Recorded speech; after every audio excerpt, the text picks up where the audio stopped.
अस्सलाम वालेकुम, मैं हूं शहनाज और आप मेरे साथ हैं शहनाज जी ब्यूटी इंस्टीट्यूट में।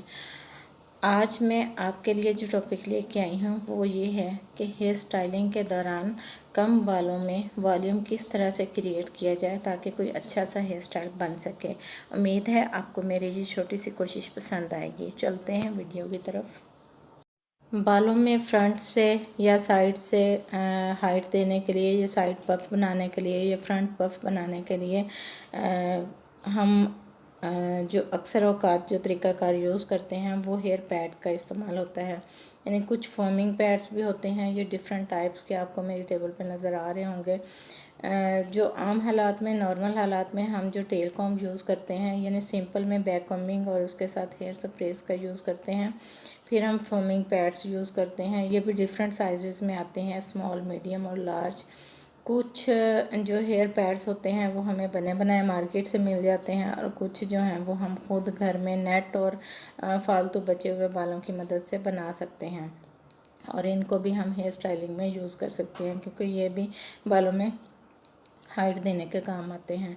ठीक है, ये डिफरेंट टाइप्स के फोमिंग पैड्स हैं जो आप बालों की कंडीशन के हिसाब से क्लाइंट के बालों पे यूज़ कर सकते हैं। यानी जिस तरह के बाल आपके सामने आते हैं आपने उसी हिसाब से देखना होता है कि क्लाइंट की क्या डिमांड है, उसको कितनी हाइट चाहिए और किस तरह का आपने फोमिंग पैड इसमें यूज़ करना है, या सिंपल बैक कॉम्बिंग से ही काम चल जाएगा। और तरीका जो हम कम बालों को ज़्यादा दिखाने के लिए पार्लर में यूज़ करते हैं वो होता है ब्लो ड्राई का। ब्लो ड्राई के लिए बहुत सारे टूल्स चाहिए होते हैं क्योंकि हम प्रोफेशनल जब काम कर रहे होते हैं तो हमारे पास हर किस्म का क्लाइंट आता है, तो हमें फिर उसी हिसाब से देख के यूज़ करना पड़ता है कि इसके क्लाइंट के बालों पे किस टाइप का ब्रश यूज़ होगा और किस टाइप का हेयर ड्रायर यूज़ होगा। हेयर ड्रायर भी डिफरेंट टाइप्स के होते हैं, यानी कोई कूल एयर होती है, कोई हॉट एयर होती है, किसी का टेम्परेचर कम होता है। अगर किसी के बाल बहुत ज़्यादा थिन है तो उस पर हमें कम टेम्परेचर रखना होगा। अगर किसी के बाल स्ट्रॉन्ग हैं तो उस पर हमें हैवी ड्यूटी जो हेयर ड्रायर हैं वो यूज़ करना पड़ते हैं। इसके अलावा जब हम जल्दी में काम कर रहे होते हैं तो हमें रोटेटर चाहिए होते हैं, ये ऐसे यानी कि इस टाइप के ब्रशेस चाहिए होते हैं जिनके साथ ही हेयर ड्रायर और साथ ही उनके ब्रश लगे हुए होते हैं। फिर इस तरह हमें काम करने में आसानी हो जाती है। ठीक है, बालों को वॉल्यूम देने के जो तरीके बहुत सारे होते हैं। ये मैं जो अपने पार्लर में जो टूल्स यूज़ करती हूँ वो मैं आप लोगों के साथ शेयर कर रही हूँ।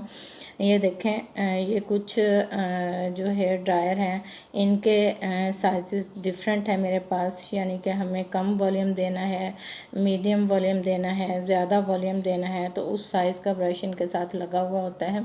तो फिर मैं उसी हिसाब से जो है ना वो काम कर लेती हूँ अपना। ठीक है, इसके अलावा जब हम अपने इंस्टीट्यूट में काम कर रहे होते हैं तो उसी हिसाब से भी हमने, जब लड़कियों को सिखा रहे होते हैं तो हमने उसी हिसाब से जो है ना वो ब्रशेस भी रखे होते हैं। ब्रशेस हमारे पास हर साइज़ के होने चाहिए ताकि जैसे ही क्लाइंट हमारे पास आता है तो हमारे पास हर किस्म का टूल मौजूद हो ताकि हम फ़ौरन से पहले उसका काम कर सकें। क्योंकि पार्टी मेकअप में या ब्राइडल मेकअप में अक्सर ख़वातीन के बाल जो होते हैं, फ्रंट के बाल बहुत कम होते हैं या बालों के एंड्स बहुत ज़्यादा थिन और पतले होते हैं, लेकिन वो बालों की कटिंग भी नहीं करवाना चाहती हैं और चाहती हैं कि थोड़ी सी लुक बेहतर हो जाए, कि बाल जो हैं वक्ती तौर पे ही सही, यानी पार्टी लुक में जो है ना उनका, जब तक पार्टी चल रही है तब तक बाल जो है ना वो काफ़ी हैवी लुक दिखाई दें। ठीक है, ये मैं आप लोगों के साथ शेयर कर रही हूँ कि इससे आपको देख के अंदाज़ा हो जाएगा कि ब्रशेस के साइज़ेस क्या क्या होते हैं। ज़रूरी नहीं कि आप ये सारी चीज़ें अपने पास रखें, जो आपके पास हैं उनको ही यूज़ करें। अगर आप इस सारे झंझट में नहीं पड़ना चाहती हैं, आप बहुत सारी चीज़ें या बहुत सारे ब्रशेस या बहुत सारे हेयर ड्रायर परचेज़ नहीं कर सकती, तो इसके लिए जो लेटेस्ट टेक्निक मैं आपको बताने जा रही हूँ वो है कर्व्ड आयरन की। यानी आजकल ये लेटेस्ट कर्व्ड आयरन फ्रेमजी वालों ने भी बनाई हुई है और भी बहुत सारी कंपनीज़ की मार्केट में आई हुई हैं। कर्व्ड आयरन पे मैं अपनी एक वीडियो बना चुकी हूँ, आपको लिंक में वो वीडियो मिल जाएगी, आप उसे ज़रूर देखिएगा। कि किस तरीके से बालों में वॉल्यूम दिया जाता है। यानी इससे आप ब्लो ड्राई बहुत जल्दी और बड़े आराम से कर सकते हैं और साथ ही बाल स्ट्रेट भी हो जाते हैं। एक और लेटेस्ट टेक्निक जो हम हेयर में वॉल्यूम क्रिएट करने के लिए हम यूज़ करते हैं वो है क्रिम्पिंग। यानी क्रिम्पिंग बहुत ज़रूरी होती है और इससे जो कम बाल हैं वो एकदम से बहुत ज़्यादा दिखाई देने लग जाते हैं और हम अपना जो रिक्वायर्ड हेयर स्टाइल होते हैं वो बड़ी आसानी से बना लेते हैं। ठीक है, तो ये जो मेरे पास आपको क्रिम्पर नज़र आ रहे हैं, ये मेरे पास 4-5 टाइप्स के हैं। इसमें डिफरेंट वेव्स हैं, यानी कि स्मॉल, मीडियम और लार्ज वेव्स के लिए या बालों में वॉल्यूम देने के लिए मैं यूज़ करती हूँ ये अपने पॉलर में। और कुछ स्पीड्स का भी ताल्लुक़ होता है कि जैसे हमारे पास बहुत कम और कमज़ोर बाल हैं तो उस पर हमने कम टेम्परेचर रखना होता है। किसी के स्ट्रॉन्ग बाल हैं तो उस पर हमें ज़्यादा टेम्परेचर चाहिए होता है। तो ये मेरे पास जितने भी क्रिम्पर हैं ये 180 की स्पीड से लेके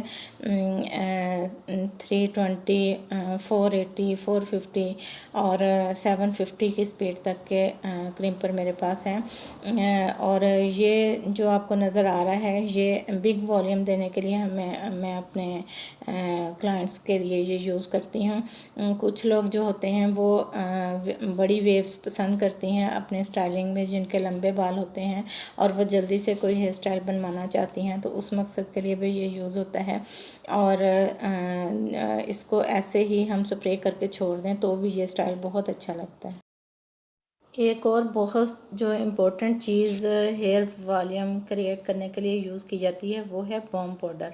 आपने देखा होगा काशीज़ अपने हेयर स्टाइलिंग में बहुत ज़्यादा फ्रंट के बालों को हाइट देता है, तो वो इसी तरीके से ऐसा वॉल्यूम क्रिएट किया जाता है। यानी आप मजमूई तौर पे कह सकते हैं कि काशीज़ की हेयर स्टाइलिंग जिस तरीके से की हुई होती है उसके लिए आप बॉम पाउडर जो होता है वो बहुत ज़्यादा ज़रूरी चीज़ है। ठीक है, इसको हम पाउडर को जो है रूट्स में लगा के और हेयर ड्रायर के साथ जो राउंड ब्रश के साथ और हेयर ड्रायर के साथ बालों को जितनी भी हम फ्रंट से हाइट देना चाहें वो आराम से अपनी उस हिसाब से जो हाइट जो है वो बना लेते हैं बालों की। अपने फ्रंट के बालों की थिकनेस बढ़ाने के लिए हेयर फाइबर का यूज़ भी कर सकती हैं, लेकिन मेरा मशवरा ये है कि हेयर स्टाइलिंग कंप्लीट करने के बाद आप हेयर पे शाइनिंग स्प्रे का यूज़ ज़रूर किया करें, क्योंकि इससे स्टाइलिंग इन्हेंस हो जाती है। मैं कोशिश करती हूँ कि मैं अपनी हर वीडियो में कोई अच्छा नॉलेज आप लोगों के साथ शेयर करूँ। आपके दिए हुए कमेंट्स मुझे नई वीडियो बनाने में बहुत हौसला देते हैं, तो कमेंट्स ज़रूर किया करें और अपने सजेशंस भी दिया करें मुझे, ताकि मुझे नई वीडियो बनाने में मदद मिल सके। ढेर सारी दुआओं के साथ मुझे याद रखिएगा। तो मिलते हैं नई वीडियो के साथ।